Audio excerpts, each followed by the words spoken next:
गोविन्दाय नमो नमः। श्रीकृष्णाय नमो नमः। नारायणाय नमो नमः। उपस्थित परम सौभाग्यशाली भगवत प्रेमी सज्जन वृंद,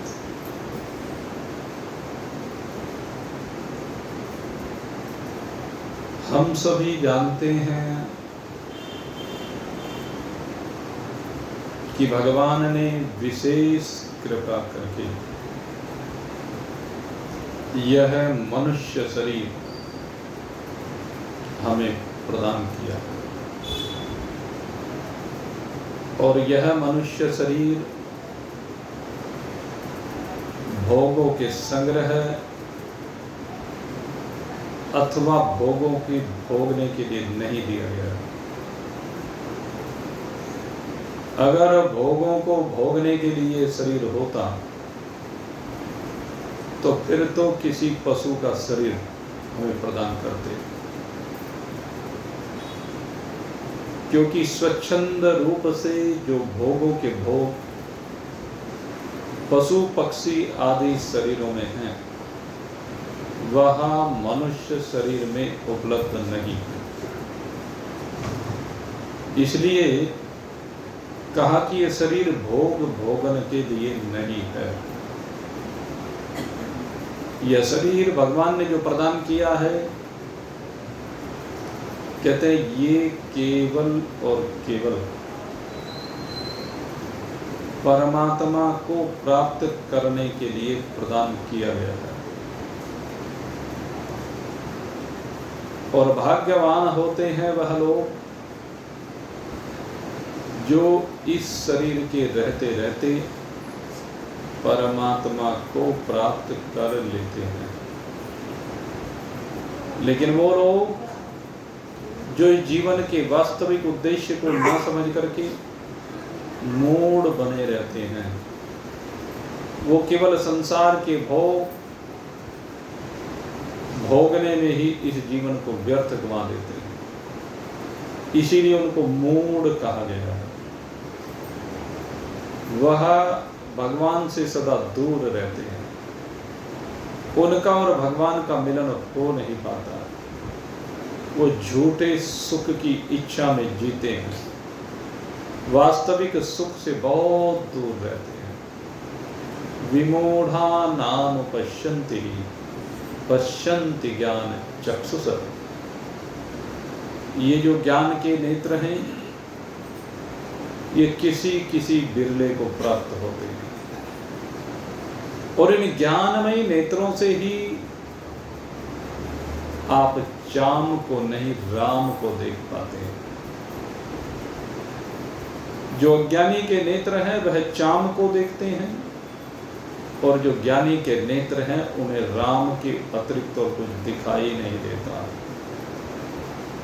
चराचर जगत में एक राम के अतिरिक्त उन्हें और कुछ दिखाई नहीं देता है। सिया राम सब जग जानी, सिया राम सब जग जानी, करहु प्रणाम जोर जुग पानी। कहते हैं जो चराचर जगत में एक राम को देखते हैं, चराचर जगत में एक परमात्मा कहते हैं जिनको कुछ और दिखाई नहीं देता है, ऐसे महान पुरुषों को ही ज्ञानमयी दृष्टि मिलती है। इस मार्ग पर बढ़ते तो बहुत लोग हैं, यत्न तो बहुत लोग करते हैं, प्रयास बहुतों के होते हैं, लेकिन सफलता किसी किसी बिरले को मिल पाती है।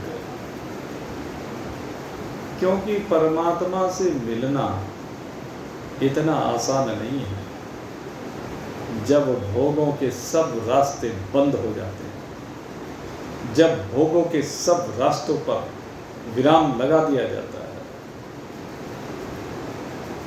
तब कहीं जाकर के शरीर भाव से यह जीव बाहर निकलता है, तब कहीं जाकर के विवेक से संयुक्त होता है, तब कहीं जाकर के वैराग्य इसके जीवन में पराकाष्ठा को प्राप्त होता है, तब हरि का मिलन होता है। बार बार ऊपर चढ़ता है, बार बार गिरता है, फिर चढ़ता है, फिर गिरता है, फिर चढ़ता है। इस मार्ग पर बार बार ऐसा होता है क्योंकि संसार की खींच बार बार उसे नीचे लेकर के आती है, और परमात्मा खींचते हैं तो ऊपर को बढ़ता है। लेकिन एक अंतर है, जब परमात्मा की ओर बढ़ता है, जब परमात्मा इसे खींचते हैं, अगर 10% इसको अपनी ओर खींचा, तो फिर संसार ने जब फिर इसको अपनी ओर खींचा, तो ये 10 का 10% वापस नहीं जाता है, 10 में से 5 चला जाता है, 5 रह जाता है। फिर भगवान 10% अपनी ओर खींचते हैं, तो ये 15% आगे पहुंच जाता है। फिर संसार खींचता है तो 5% फिर पीछे आ जाता है, 10% फिर रह जाता है। ऐसे ही बार बार परमात्मा खींचते हैं, बार बार संसार के भोग खींचते हैं, और जो भोग खींचते हैं वो आधा खींच पाते हैं, तो आधी यात्रा परमात्मा की ओर बढ़ जाती है। और इस प्रकार से प्रयास करते करते, धीरे धीरे जतन करते करते, साधन करते करते ये परमात्मा से मिलन हो जाता है। इसलिए मेरे मित्रों, निरंतर प्रयास करें और केवल इस बात की ओर ध्यान करें, मेरा हरि से मिलन कैसे हो। इस जीवन का उद्देश्य यही है कि मेरा हरि से मिलन कैसे हो। मेरा हरि से मिलन कैसे हो, मेरा हरि से मिलन कैसे हो। गली तो चारों बंद हुई, गली तो चारों बंद हुई। पूरब से आने वाली, पश्चिम से आने वाली, उत्तर से आने वाली, दक्षिण से आने वाली, या इन दिशाओं की ओर जाने वाली गलियां बंद हो जाती हैं। ऊंची नीची राह रपटीली, ऊंची नीची राह रपटीली, पाँव नहीं ठहराई। ऊंची नीची राह रपटीली, पाँव नहीं ठहराई।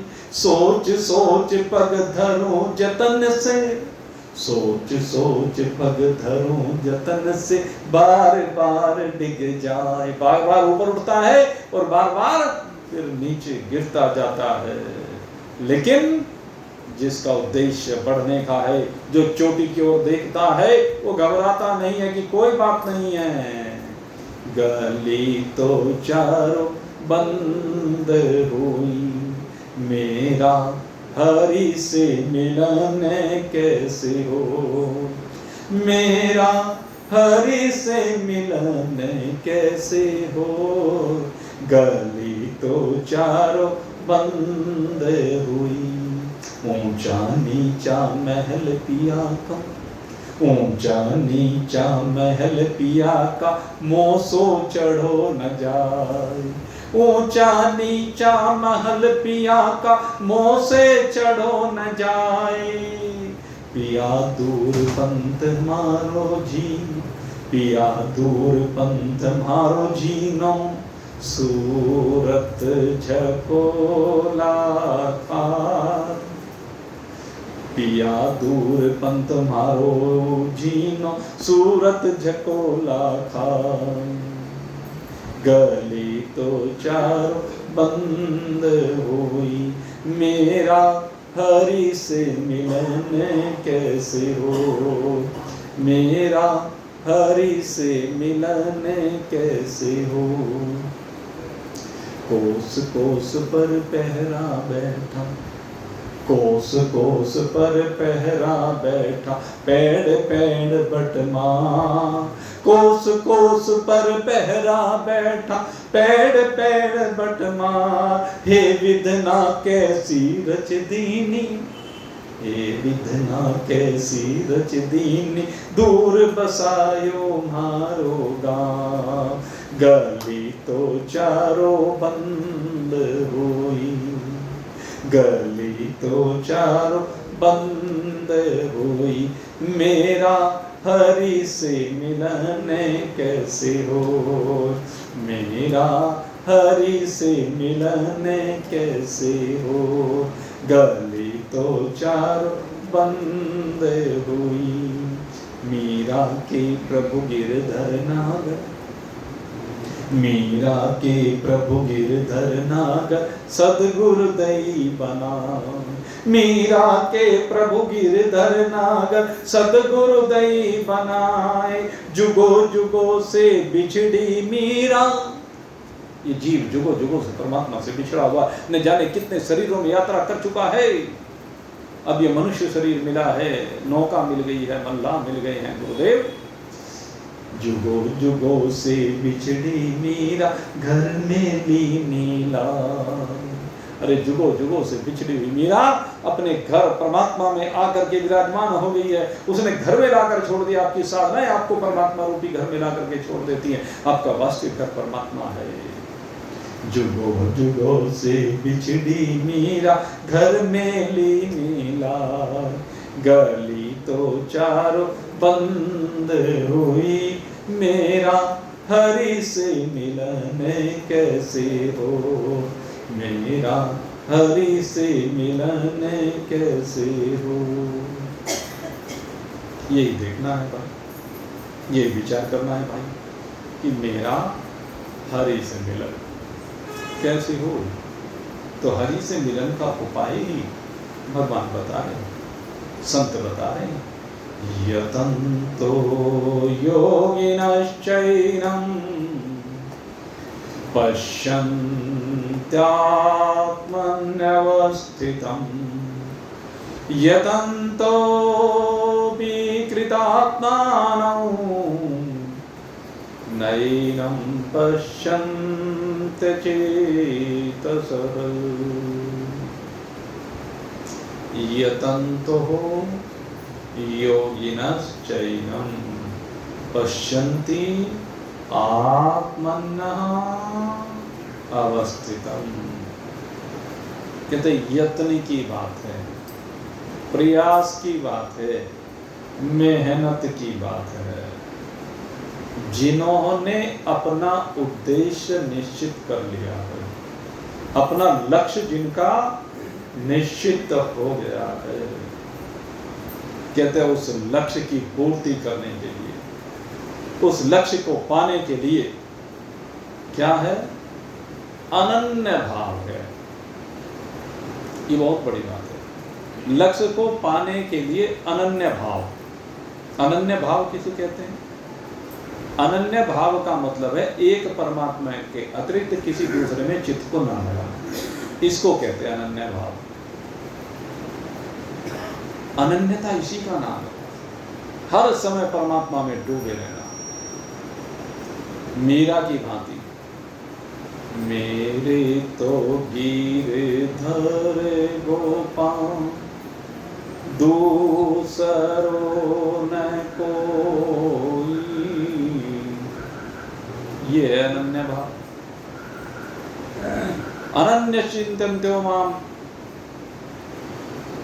कहते हैं अनन्य भाव से जो मेरा चिंतन करता, दिखते हैं मेरे अतिरिक्त किसी दूसरे की ओर दृष्टि उठाकर देखते ही नहीं, जिनकी नजरों में संसार है ही नहीं, जिनकी नजरों में संसार के कोई पात्र है ही नहीं, जिनकी नजरों में संसार का कोई नाता है ही नहीं। नाता एक राम जी से, दूजा नाता तो भाई यही है। ऊंची नीची राह रखेली पाँव नहीं ठहरा, यही तो है वो ऊंची नीची राह, यही है वो अनुकूल प्रतिकूल राह, यही है वो अपने पराई वाली राह। जिस समय दृढ़ निश्चय हो जाता है तो पैर फिर फिसलता नहीं है, कहीं लिपट के गिरते नहीं हो, क्योंकि लगन पक्की है। हरि से लगन लग जाती है, ऐसी लगन है, ऐसी लगन है। तुम देखे भी कल न परते हैं, तुम देखे भी कल न परत है, रोए रोए अखियाँ राती। तुम देखे बिन कल न परत है, रोए रोए अखियाँ राती। मेरे जन्म जन्म के साथी। ये क्या तुझे देखे बिन चैन नहीं पड़ता, हर क्षण बस ये चाहती हूँ कि तेरा ही संग हो, हर घड़ी बस तेरे साथ ही वार्ता हो, हर घड़ी बस तू मेरी आंखों के सामने हो। तू मुझे देख मैं तुझे देखूं, तू मुझे देख, और देखत देखत हो जाए एक। ये भाव होना चाहिए। बैठ मेरे सामने कि तुझको सिजदा कर, तभी तो सिजदा करने का आनंद है। तू और कहीं और मैं और कहीं ना, यूं नाम को सिजदा कौन करे। तू सामने आ मैं सिजदा करूं, तो लुप्त है सिजदा करने का। तू और कहीं मैं और कहीं, यूं नाम को सिजदा कौन करे। जब अपने ही घर में खुदाई है, तो गैर को सिजदा कौन करे। गैर के यहाँ जाने की आवश्यकता कहाँ है? अरे वो परमात्मा तेरे अंदर बैठा हुआ है, तुझसे भिन्न नहीं है। अनन्य भाव के साथ जरा भज। जो अनन्य भाव के साथ मुझे भजते हैं,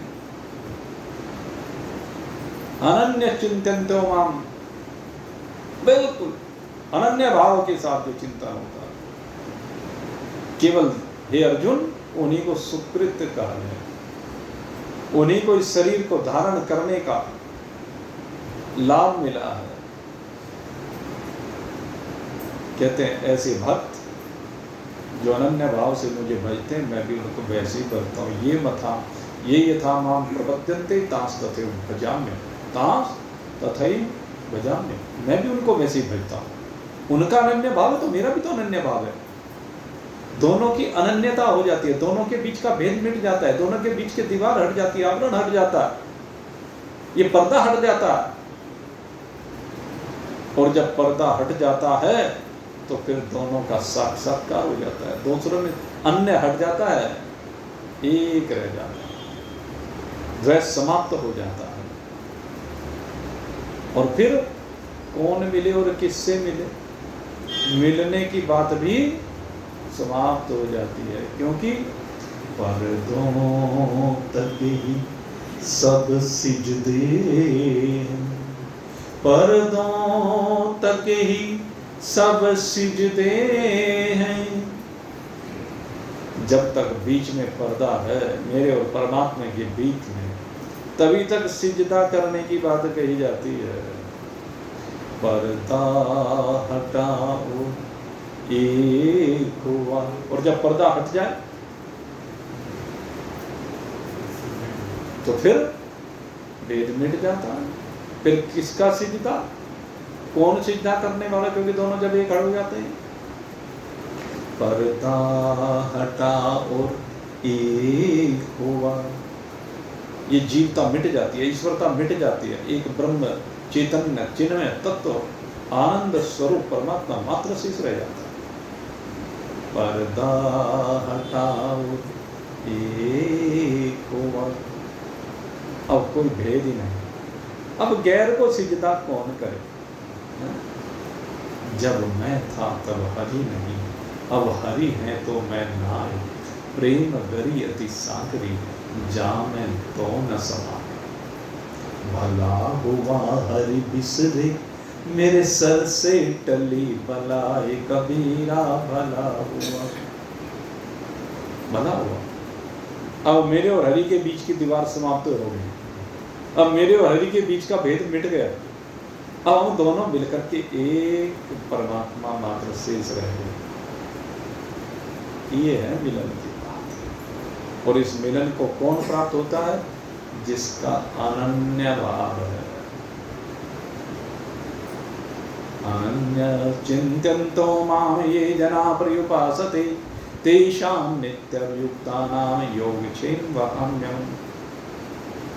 कि तो उन्हीं का योग सिद्ध होता, उन्हीं का मिलन सिद्ध होता है। योगक्षेम वहाम्यहम्, उन्हीं का योगक्षेम होता है, अर्थात उन्हीं का परमात्मा से मिलन होता है। उन्हीं के बीच की दूरी समाप्त हो जाती है। युग युग से बिछड़े हुए जो प्रेमी हैं वो मिल जाते हैं और मिलकर के दोनों एक हो जाते हैं। इसलिए अनन्य भाव का कि उद्देश्य की पूर्ति अगर करनी है तो सबसे पहली शर्त है आपका भाव अनन्य होना चाहिए। इसमें भक्तों के लिए एक बात और कहिए। बहुत से लोग कह देते हैं और प्रचलन में भी है कि ईष्ट एक होना चाहिए। हालांकि भक्ति मार्ग की बात है, ज्ञान मार्ग में तो सब एक ही है, वहां दो है ही नहीं। लेकिन भक्ति मार्ग में भी कहा जाता है कि प्रेम की पराकाष्ठा तब होती है जब ईष्ट एक हो। कोई भी हो तो सब हैं, तो सब एक ही। वही शिव है, वही कृष्ण है, वही राम है, उनमें कोई भेद नहीं। फिर भी एक स्वरूप में विशेष निष्ठा, एक विशेष प्रेम भक्तों का बन जाता है। तो जिसमें भी बन जाए बस उसी को इष्ट बना लीजिए, उसी के मंत्र का जाप कीजिए, उसी के नाम का जाप कीजिए, उसी के स्वरूप का बारंबार चिंतन कीजिए, वही ब्रह्म है। उसका चिंतन करते करते पहले आप भी वही हो जाएंगे। गोपियां कृष्णो हम कृष्णो हम कृष्णो हम भाव से सिमरती, आप भी यही हो जाएंगे। आपने कृष्ण को भजा तो कृष्णो हम कृष्णो हम कृष्णो, राम को भजा तो रामो हम रामो हम रामो हम, शिव को भजा तो शिवो हम शिवो हम शिवो हम, गोविंदो हम गोपालो हम, ये सब एक ही भाव है। और जब ये भाव आ जाता है तो फिर बस मैं ही मैं रह जाता हूँ, केवल मैं रह जाता हूँ। वो जो बीच में शिव राम गोविंद वो भी हट जाता है। फिर तो बस मैं हूँ। कौन? अहम ब्रह्मास्मि। धीरे धीरे बात बनती चली जाती है, लेकिन अनन्यता हो तो सही। ऐसी अनन्यता हो। इस अनन्यता के लिए क्या चाहिए? उत्कंठा चाहिए, व्याकुलता चाहिए, आकुलता व्याकुलता, चिंतन चाहिए, कॉन्टिन्यूअस निरंतर चिंतन होना चाहिए। और चिंतन भी कैसा? कहते हैं जैसे एक विरही का चिंतन होता है, विरह में चिंतन होता है। जैसे पानी के लिए मछली का चिंतन होता है, जैसे रेगिस्तान में घूमते हुए मृग का पानी के लिए चिंतन होता है, जैसे स्वाति नक्षत्र की बूंद के लिए सीप का चिंतन होता है, और जैसे गोस्वामी जी कहते हैं, एक भरोसा एक बल, एक आस विश्वास, एक राम घनश्याम हित, चातक तुलसीदास। चातक केवल बस एक राम जी का चिंतन, बारंबार प्रार्थना, बार बार चिंतन, बार बार विचार, कहते ये वो भाव हैं जो हरि के मिलन के लिए आवश्यक हैं। तड़प, आकुलता, व्याकुलता, निरंतरता। निरंतरता बहुत जरूरी है।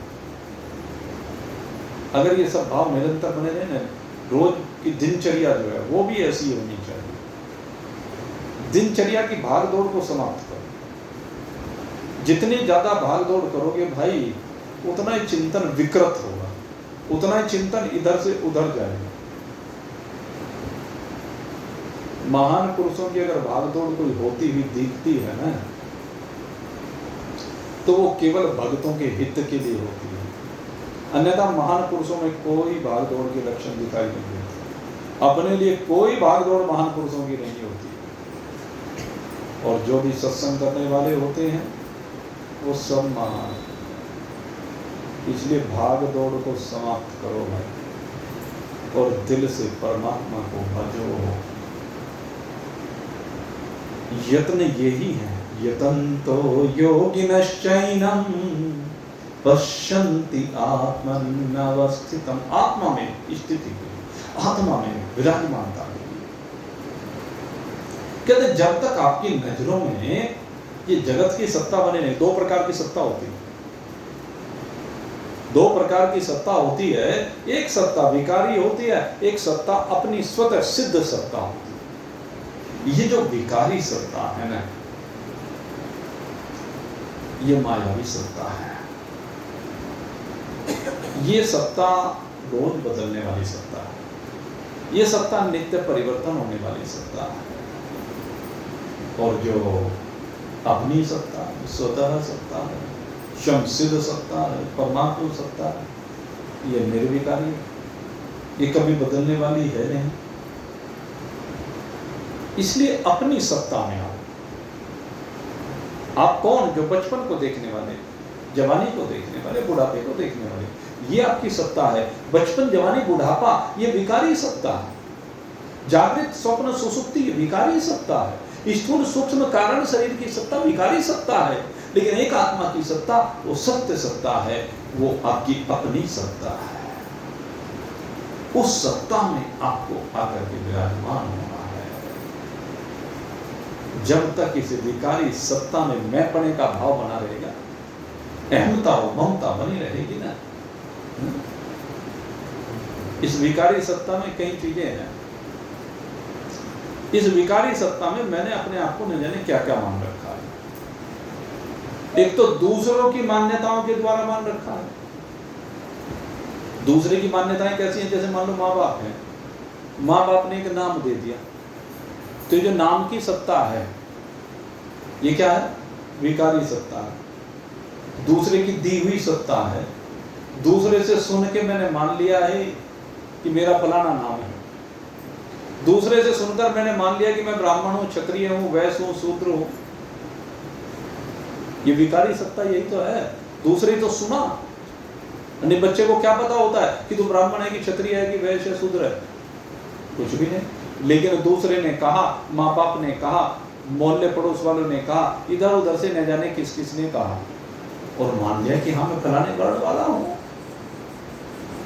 जो ऐसी सत्ताएं हैं, दूसरे के द्वारा सुनकर मानी हुई सत्ताएं हैं, कहते हैं इन विकारी सत्ताओं से बाहर निकलो। एक दूसरी सत्ता जो है क्रिया से, कर्म से संबंध रखने वाली है, जो हमने अपने आप कल्प ली है, या ये भी कई बार दूसरों के द्वारा दे दी जाती है।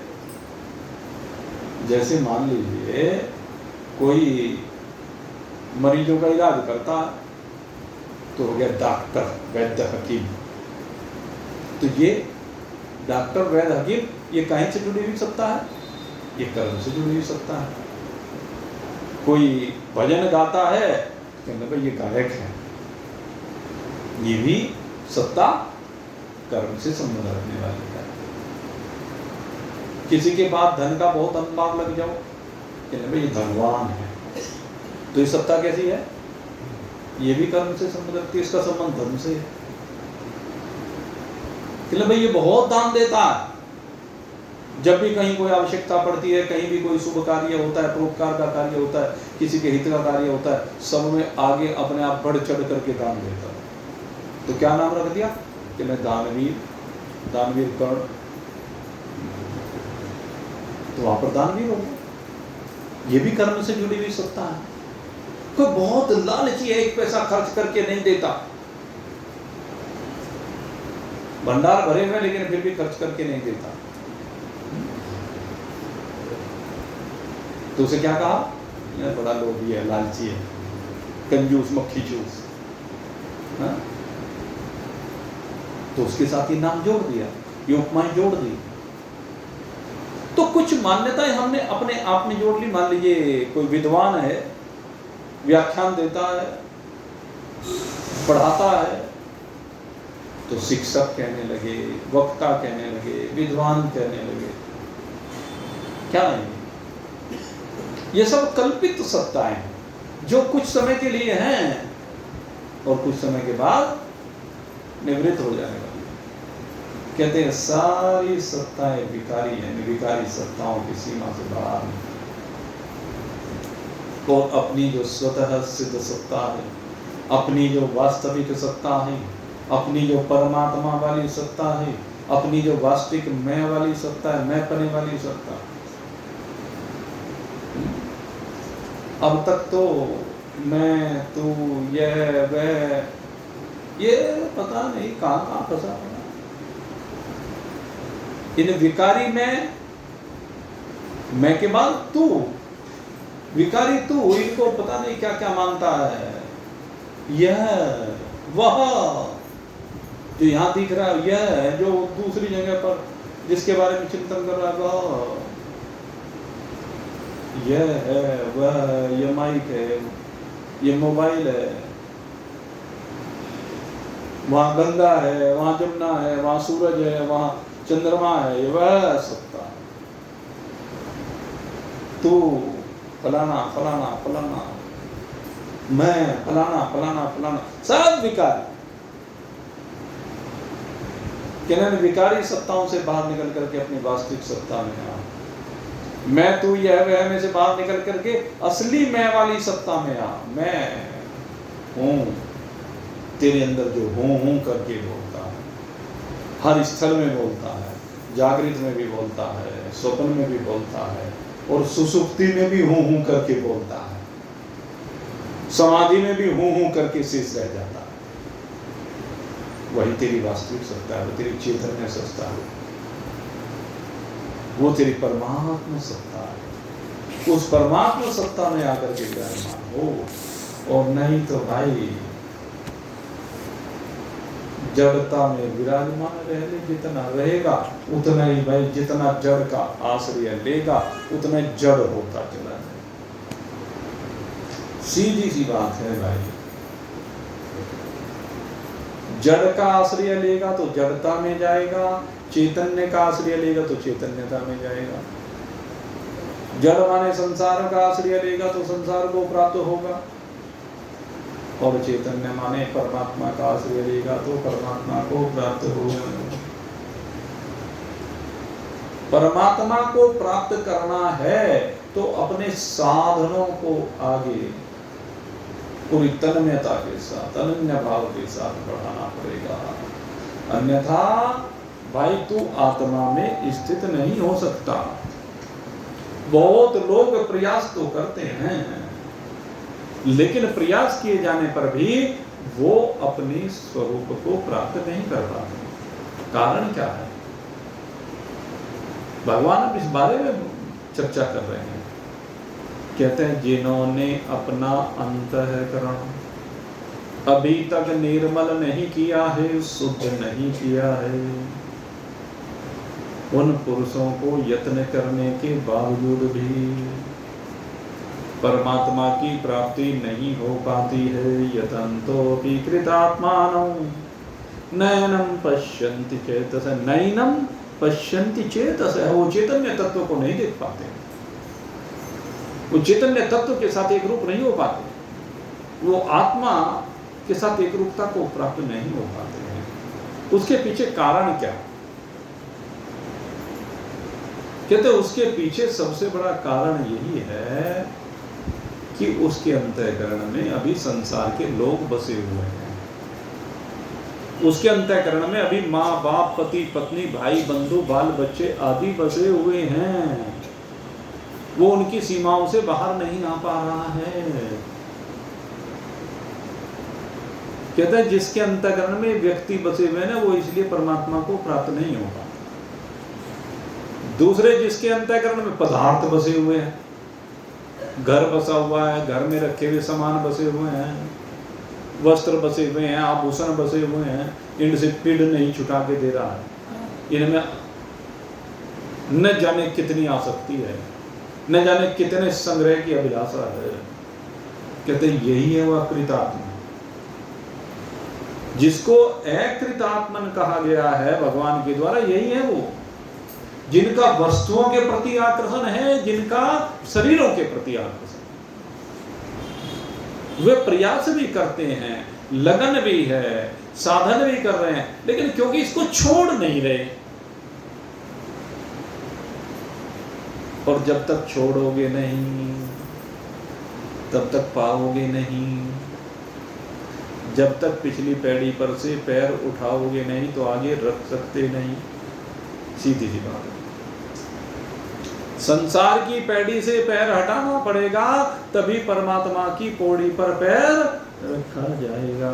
हर की पौड़ी पर पैर रखना है तो संसार की पौड़ी से पग हटाना पड़ेगा। सीधी सी बात है। तो यही बात कह रहे हैं कि देखने में तो, यत्न करने में तो समानता दिखाई देती है, दोनों में समानता दिखाई देती है, लेकिन अंदर का तो पता नहीं चलता। बाहर से तो माला लेकर के दोनों बैठे हैं, भगवान का भजन दोनों कर रहे हैं, लेकिन जिसका अंतःकरण शुद्ध नहीं हुआ है, जिसका चिपकाव अभी बना हुआ है, वो परमात्मा को अनुभव नहीं कर पाता। और जिसका चिपकाव समाप्त हो गया है, वो परमात्मा को अनुभव कर लेता है। इसीलिए कहा विमूढ़ा नानुपश्यन्ति पश्यन्ति ज्ञान चक्षुषः। कहते जो मूढ़ होते हैं, यही है वो मूढ़, इसीलिए इनको मिल नहीं पाता है। ज्ञान में दृष्टि चाहिए, विज्ञान में दृष्टि चाहिए। दृष्टि ज्ञानमयीं कृत्वा पश्येत ब्रह्ममयं जगत्। जब दृष्टि ज्ञानमयी हो जाती है, तभी चराचर जगत एक परमात्मा का स्वरूप अवलोकित किया जाता है। अन्यथा भाई देखने में भले ही एक जैसे लगो, अकृतात्मा और चैतन्य वो सब के सब ध्यान करने में एक जैसे दिखते हैं, स्वाध्याय के समय भी एक जैसे दिखते हैं, जप के समय भी एक जैसे दिखते हैं, कीर्तन के समय भी एक जैसे दिखते हैं, भगवत भजन के समय भी दिखते हैं, पर अंतःकरण में जो जड़ता है, जो संसार है, जो भोगों की कामना है, उनके महत्व के कारण से अपने स्वरूप का, अपनी चिन्मयता का, अपनी आनंद स्वरूपता का अपने आप में अनुभव नहीं कर पाते हैं। लेकिन एक बात और की, कहते प्रयास उनका निष्फल नहीं जाता। ऐसा नहीं कि वे बेकार हैं। जैसे वो अर्जुन ने फिर प्रश्न पूछा था ना, कहने लगे प्रभु कभी वो नष्ट भ्रष्ट तो नहीं हो जाते? तो भगवान ने कहा नहीं, कल्याणकृत कश्चित दुर्गतिर्तात गच्छति। ऐसा नहीं, उनका प्रयत्न निष्फल नहीं जाता। वो तो ठीक है कि वर्तमान शरीर में उनको अपने स्वरूप का बोध नहीं होता, ये भी सही है कि तो उनका काम इस शरीर में नहीं बन पाता। लेकिन कहते हैं आगे जो अगला शरीर प्राप्त होता है, ये सूक्ष्म शरीर और कारण शरीर को लेकर के जहां ये जीव जाता है, कहते वहां फिर पहले से अधिक प्रयास करता है और उस प्रयास से फिर सफल हो जाता है। भगवान तो फिर अपनी ओर प्रेरित करते हैं, महान पुरुषों तो फिर से मिलते हैं। लेकिन अगर फिर भी आश्रय संसार का लिए रहे तो भाई फिर तो चाहे कितनी बार आते रहना, जाते रहना, आते रहना, जाते रहना, ये सारी जिंदगी से क्रम चल रहा है। गंगा जी का जल आ रहा है, जा रहा है, आ रहा है, जा रहा है, वायु आ रही है, जा रही है, हर क्षण हर पल पता नहीं चलता कि आ रही है कि जा रही है। आने जाने का पता चलता है क्या वायु का?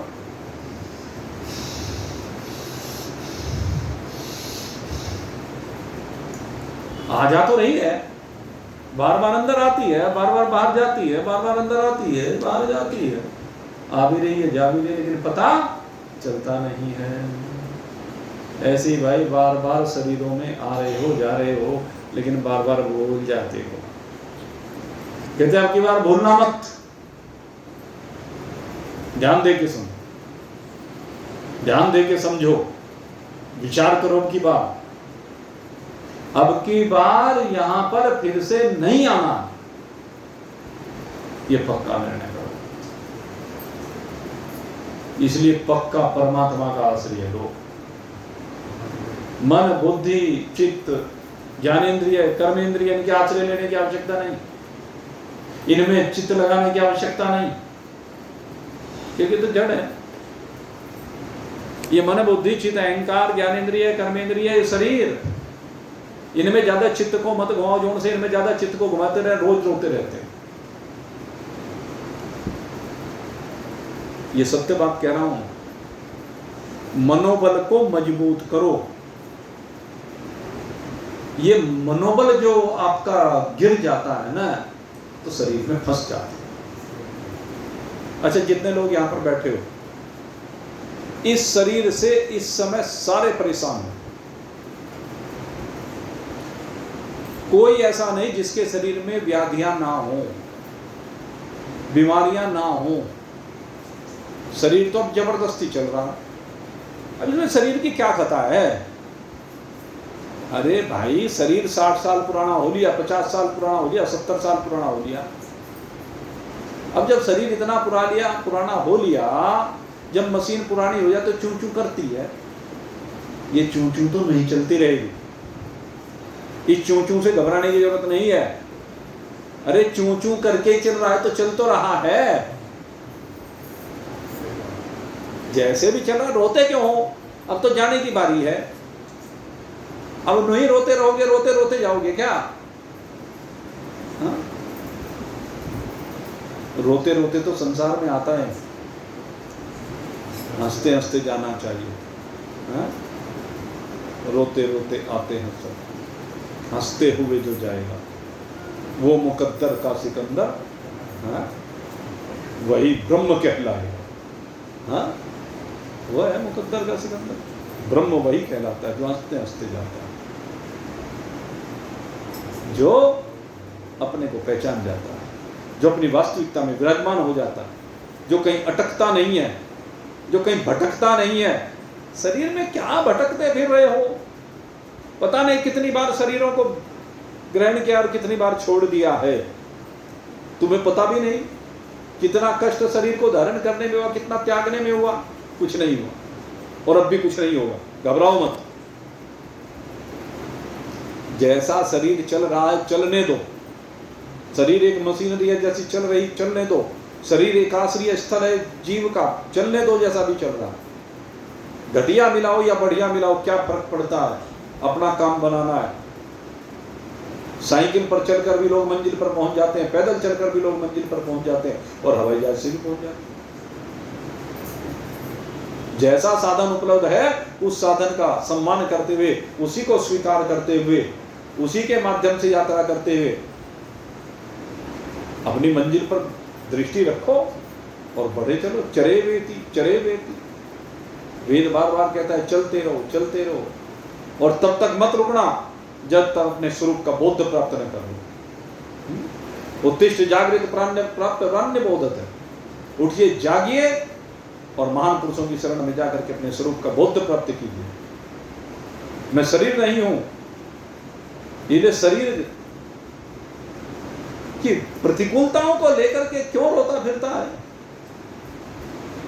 मेरा दिमाग काम नहीं करता है, मेरी आंखें काम नहीं करती, मेरे कान काम नहीं करते, मेरे घुटने काम नहीं करते, मेरे पैर काम नहीं करते। अरे रोज रोने से क्या होगा? रोने से सिर्फ क्या होगा? उस दुख का चिंतन होगा और परमात्मा के चिंतन से विमुख हो जाओगे। इसलिए मैं बार बार कहता हूं, जब भी लेटो केवल परमात्मा का चिंतन करो, जब भी बैठो परमात्मा का चिंतन करो, हर समय परमात्मा में रमे रहो और दूसरे को कुछ पता भी ना चले। ऐसी स्थिति होनी चाहिए। दूसरे को क्या बताने की जरूरत है? मन से परमात्मा में लगे रहो, लगे रहो, लगे रहो, तभी हरि से मिलन होगा भाई। ये हरि से मिलन मूढ़ों का नहीं होता, शरीर में ममता रखने वालों का नहीं होता, वस्त्रों में ममता रहने वालों का नहीं होता, आभूषणों में ममता रखने वालों का नहीं होता, घर में ममता रखने वालों का नहीं होता, परिवार में ममता रखने वालों का नहीं होता। ये उनका होता है जिन्होंने सब संबंधों को एक ही बार में आग लगा दी। बाहर से भले ही दिखता रहो, लेकिन अंदर से जो आग लगा के बैठ जाए, ज्ञान अग्नि दग्ध करवाना, ज्ञान की अग्नि में सबको जला करके जिन्होंने भस्म कर दिया एक ही बार में, वही अपने स्वरूप में विराजमान हो पाते हैं, वही परमात्मा को पा पाते हैं, अन्य किसी के बस का नहीं है। तो यहाँ पर यही बात भगवान समझा रहे हैं कि भाई जो अकृतात्मा, ये जो अकृतात्मा हैं वो यही मूढ़ हैं, लेकिन वे लगे हुए हैं, थोड़े थोड़े लगे हुए हैं, थोड़े थोड़े संसार में लगे हुए हैं, थोड़े थोड़े परमात्मा में लगे हुए हैं। डगर कठिन है लेकिन असंभव नहीं। ये डगर मुश्किल जरूर है लेकिन मुमकिन है। आपको मंजिल जरूर मिलेगी। आप सही बात तो यह मंजिल भी क्या मिलेगी। ये भी कहने की बात है कि मंजिल थोड़ी सी है, बाकी मन घबरावे मत।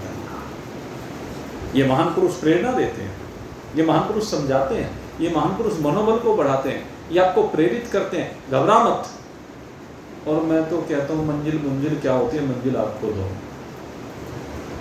जब तक मंजिल दूसरे को बनाए रखोगे भटकते रहोगे, और जब मंजिल को पाने वाले भी आप ही हो और मंजिल भी आप ही हो। जितने भी साधन हैं वो साधन भी आप हैं और साध्य भी आप ही। और जिस प्रकार से साध्य को प्राप्त करने की क्रियाएं आप करते हो, साधना वो भी आप ही। ध्यान करने वाले भी आप हैं और जिसका ध्यान हो रहा है वो भी आप ही है। ध्याता ध्यान धरे तीनों आप ही हो, ज्ञाता ज्ञान ये आप ही हो, परमाता प्रमाण परमे आप ही हो। आपसे विलग और कुछ नहीं है।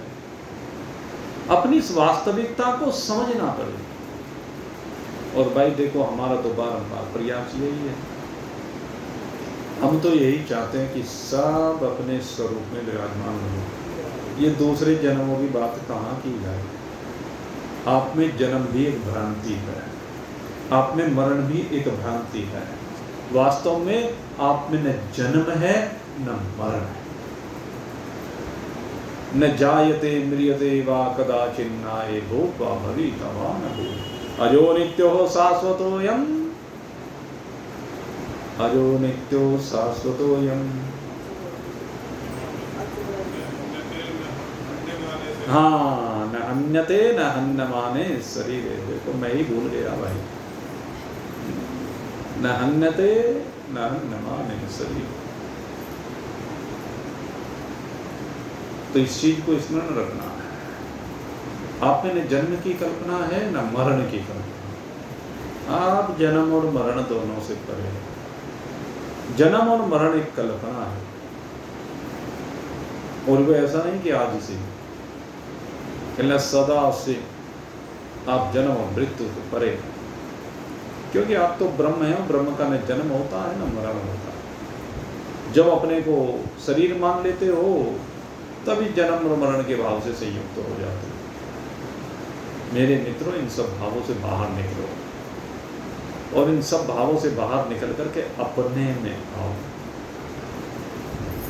अपने से जिसने मुलाकात कर ली दुनिया में, उसी ने बड़ी बात कर ली।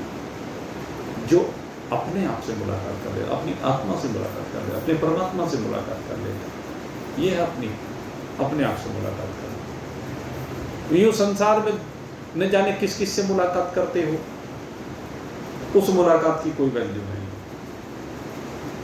असली वैल्यू इस मनुष्य शरीर में क्या है? अपने से मुलाकात। अपने से मिल लो, दूसरे से तो बहुत मिल लिए भाई, कुछ मिला क्या आज तक? दूसरों से मिलकर के कुछ मिला हो तो बता दो। किसी को कुछ नहीं मिला, सब यहीं रह गए।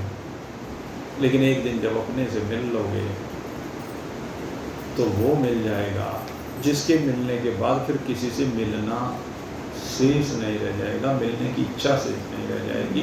क्योंकि अपने से मिलन होने पर सब कुछ से मिल लिया जाता है, सबसे मिल लिया जाता है। क्योंकि सब में एक मैं ही बैठा नजर आता हूँ, मेरे अतिरिक्त फिर कोई और दूसरा नजर ही नहीं आता। इसलिए अपने आप में से अपने आप को अपने आप ही प्रकट करो। अपने आप में से अपने आप को अपने आप ही आपको प्रकट करना होगा।